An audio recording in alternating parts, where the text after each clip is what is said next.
চলমান জ্বালানি সংকট নিরসনে সন্ধ্যা ৬টার মধ্যে মার্কেট বন্ধ করতে বলা হলেও বেশিরভাগ স্থানেই তা মানা হয়নি।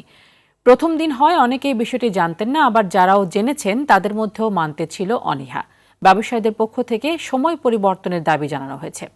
সরকারি ও বেসরকারি অফিসের সময়সূচি ১ ঘণ্টা কমিয়ে আনা হলেও শিক্ষা প্রতিষ্ঠান নিয়ে নতুন সিদ্ধান্ত আসবে রোববার। বিস্তারিত মুনতাসির মামুনের রিপোর্টে।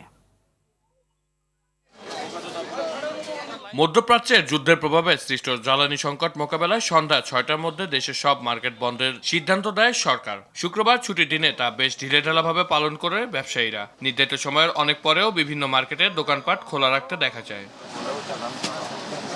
তবে কেউ কেউ সন্ধ্যা ৬টার মধ্যেই দোকান বন্ধ করেন। সরকারের নতুন সিদ্ধান্তের সঙ্গে তাল মেলাতে পারছে না অনেক ব্যবসায়ীরা।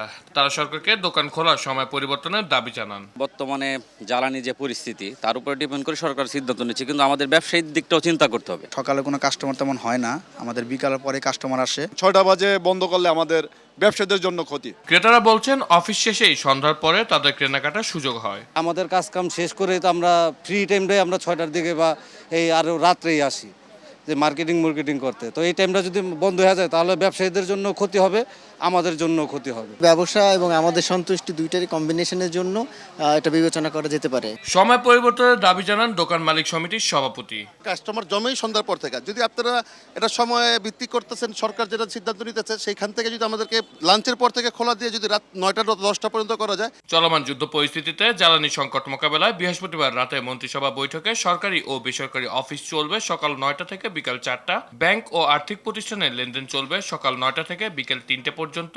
মার্কেট সন্ধ্যা 6টা পর্যন্ত খোলা রাখা এবং আলোকসজ্জা না করার সিদ্ধান্ত নেওয়া হয়। সরকারি বেসরকারি সকল অফিস। মুনতাসির মামুন, RTV, ঢাকা।